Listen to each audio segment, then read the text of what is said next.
Hello students, कैसे हैं आप सब लोग। आई होप आप सभी अच्छे होंगे। आप सभी का स्वागत है मेरे चैनल नीट प्लेटफॉर्म नंबर 1 पर।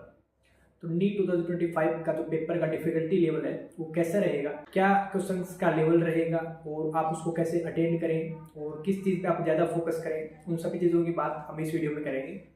तो इस वीडियो को पूरा देखना ताकि आप अपना स्कोर जो है वो इम्प्रूव कर सको नीट 2025 के लिए। ठीक है, सबसे पहले जो डिफिकल्टी लेवल जो होता है पेपर का, वो डिपेंड करता है कि नंबर ऑफ कैंडिडेट्स कितने बैठते हैं एग्जाम में, कितने रजिस्टर्ड कैंडिडेट हैं, इस साल कितने कैंडिडेट्स ने एप्लीकेशन फॉर्म फिलअप किया है। ठीक है, उस चीज़ पर डिपेंड करता है कि आपका डिफिकल्टी लेवल क्या रहेगा। क्योंकि पेपर को डिफिकल्ट करने का सबसे पहला मतलब ये होता है कि आपकी कट ऑफ को मेंटेन किया जाए। ठीक है, नीट का पेपर अगर डिफिकल्ट किया जा रहा है तो उसका सिर्फ एक ही पर्पज़ होता है कि आपकी कट ऑफ को मेंटेन किया जाना चाहिए। ठीक है, लेकिन कट ऑफ कब मेंटेन की जाती है, जब नंबर ऑफ कैंडिडेट्स पिछले साल से ज़्यादा बैठते हैं एग्जाम में।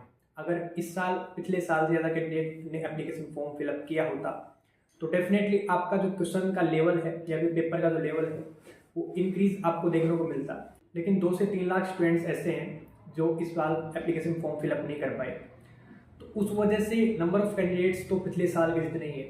अप्रोक्स 23 लाख स्टूडेंट्स ने फिलअप किया है फॉर्म और बहुत सारे ऐसे स्टूडेंट्स हैं जो फिलअप नहीं कर पाए।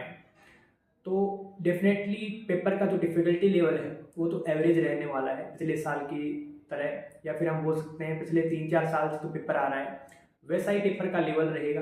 दूसरा एक और फैक्टर काम करता है जो कि आपके पेपर के डिफ़िकल्टी लेवल को मेंटेन करता है या फिर उसके लिए रिस्पॉन्सिबल होता है, वो है आपके नंबर ऑफ क्वेश्चंस।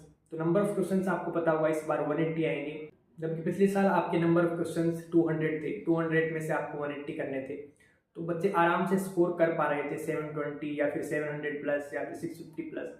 लेकिन इस बार आपको सिर्फ 180 क्वेश्चंस मिलेंगे, कोई एक्स्ट्रा चॉइस आपको नहीं मिलेगी।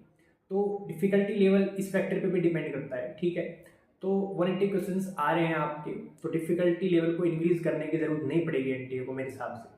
तो आपको ये जान लेना है कि इस बार जो आपका पेपर रहेगा वो इतना ज़्यादा डिफिकल्ट नहीं रहेगा, एवरेज रहेगा जैसा हर साल आता है।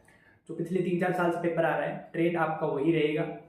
जो नीट वाले स्टूडेंट्स हैं उनके पेपर को जो लेवल है वो ज़्यादा इंक्रीज नहीं किया जा सकता। उसका एक रीज़न है क्यों नहीं किया जा सकता, क्योंकि आपको बायोलॉजी की एनसीईआरटी पढ़नी होती है जिसमें कि बहुत सारा डेटा होता है। फिजिक्स केमिस्ट्री के अलावा भी आपको बायोलॉजी पढ़नी होती है क्योंकि वहाँ पे आपको आपकी मेमोरी चेक की जाती है।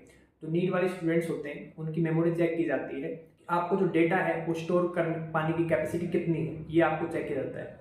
डिफिकल्टी लेवल आपका बहुत ज़्यादा हाई नहीं रहेगा, एवरेज सा रहेगा, जैसे हर साल आपका पेपर आता है उसका जैसा ही रहेगा, आपका कोई ज़्यादा डिफिकल्ट नहीं आएगा। बट आपको स्कोर करने के लिए, अच्छा स्कोर करने के लिए कौन सी चीज़ों पर फोकस करना है उसकी भी हम बात करेंगे। सबसे पहले हम बात करेंगे कि एनटीए किन चीज़ों पर ध्यान दे रहा है। अभी 3-4 साल से एनटीए जो है, या फिर हम बोल सकते हैं पिछले 5 साल से एनटीए फोकस कर रहा है आपकी केमिस्ट्री पे और बायोलॉजी पे ज़्यादा फोकस कर रहा है, जबकि उसने फिजिक्स का जो लेवल है उसको डिक्रीज किया है।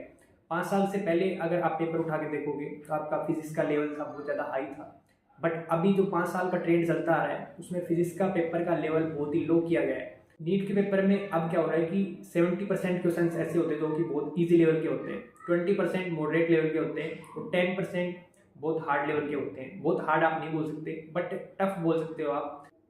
अगर आपकी माइंड कैपेसिटी अच्छी है तो 10% भी आप कर पाओगे आराम से, बट एक एवरेज स्टूडेंट के लिए 70% ईजी क्वेश्चंस आते हैं और 20% आपके मॉडरेट आते हैं। तो अगर आपको अच्छी मेडिकल कॉलेज में जाना है या फिर एमबीबीएस में सिलेक्शन लेना है तो उन 70% क्वेश्चंस पे आपको फोकस जरूर करना है। तो फिजिक्स के 70% क्वेश्चंस होते हैं और बाकी के 20% मॉडरेट होते हैं, उन पे आपको फोकस करना है। एनटीए का फिजिक्स के पेपर में अभी 5 सालों में ये मोटिव रहा है, या फिर हम बोल सकते हैं कि उसका पर्पज़ ये रहा है कि आपको कैलकुलेशन अच्छी आनी चाहिए, फॉर्मूला बेस्ड क्वेश्चन आपको आने चाहिए। अगर आपको फॉर्मूला बेस्ड क्वेश्चन आते हैं प्लस में आपकी कैलकुलेशन अच्छी होनी चाहिए, आप अपनी कैलकुलेशन को अच्छी कर लें नीट से पहले। जैसे कि बहुत सारे कन्वर्जन फैक्टर होते हैं, अब आप कैलकुलेशन करते हो जब भी आप पेपर सोल्व करते हो फिजिक्स का, तो एक तो फॉर्मूला बेस्ड क्वेश्चन आप करते हो, उसके साथ साथ आपको जैसे मीटर में सेंटीमीटर में कन्वर्ट करना होता है, मीटर से आपको नैनोमीटर, मीटर से आपको माइक्रोमीटर, ऐसे बहुत सारे कन्वर्जन होते हैं। एंगस्ट्रॉम में भी आपको कई बार कन्वर्जन करना पड़ सकता है। तो इन सभी चीज़ों का जो कैलकुलेशन है वो आपको ध्यान में रखना है। मतलब कैलकुलेशन वाइज आपकी कोई मिस्टेक नहीं होती है तो आपका कोई फिजिक्स में क्वेश्चन अटकेगा नहीं, आप आराम से 40 प्लस स्कोर कर पाओगे। तो एनटी का पर्पज रहा है कि अभी आपको कैलकुलेशन पे ध्यान देना है, ठीक है। तो उसी हिसाब से आपको चलना है, उसी आपको प्रिपरेशन करनी है। इजी और मॉडरेट क्वेश्चंस को आपको लेके चलना है ताकि आपको हाईएस्ट स्कोर करने का मौका मिल सके फिजिक्स के पेपर में।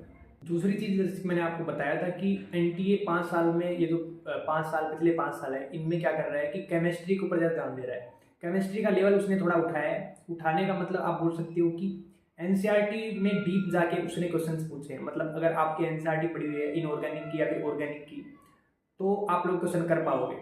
अगर आपने एनसीईआरटी पढ़ी है इनऑर्गेनिक की, ऑर्गेनिक की, तो आप क्वेश्चन कर पाओगे। बट अगर आपने एनसीईआरटी नहीं पढ़ी है तो हो सकता है आपके बहुत सारे क्वेश्चंस जो है ना बने केमिस्ट्री में। आपको केमिस्ट्री की ऑर्गेनिक इनऑर्गेनिक की एनसीईआरटी जरूर पढ़ के जानी है, और एनसीईआरटी को आप अच्छा कर लो, बार बार रिवाइज करो ऑर्गेनिक और इनऑर्गेनिक की। बाकी फिजिकल केमिस्ट्री में तो आप लोग प्रीवियस ईयर के क्वेश्चन लगाओगे तो आपके लिए काफ़ी होंगे, कुछ एक्स्ट्रा पढ़ने की आपको जरूरत नहीं पड़ेगी। तो केमिस्ट्री में आपको फोकस करना है, क्योंकि एनटीए भी पिछले 5 साल में केमिस्ट्री के ऊपर ज़्यादा फोकस कर रहा है। तो केमिस्ट्री बायो को अपना स्ट्रॉन्ग करना है। फिजिक्स आपको नॉर्मल क्वेश्चन निकालने हैं, ज़्यादा हाई वेटेज क्वेश्चन नहीं निकालने, मतलब जो टफ होते हैं उनको ज़्यादा सोल्व नहीं करना है आपको। बिल्कुल ईजी क्वेश्चन आप कर पाओ 40+, उसके लिए आपको एवरेज और ईजी क्वेश्चन करने हैं, कैलकुलेशन पे ध्यान देना है। तीसरी बात है आपकी बायोलॉजी की। बायोलॉजी में आपको बार बार बायोलॉजी को रिवाइज करना है। जितना आप रिवाइज करोगे उतने ही चांस होंगे कि आप 300+ या 320+, 350+ के आसपास आप पहुंच पाओ, ठीक है। तो आपको बायोलॉजी को बार बार रिवाइज करना है। इसी के साथ साथ आपको कोचिंग के जो मॉक टेस्ट होते हैं उनको भी लगाना है, ताकि आपको बायो के कॉन्सेप्ट क्लियर हो जाए।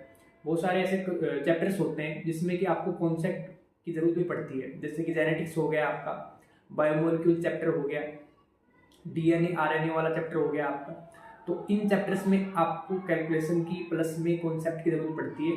जैसे कि आपका इकोलॉजी भी एक चैप्टर है जिसमें कि आपको कॉन्सेप्ट आपके क्लियर होने चाहिए।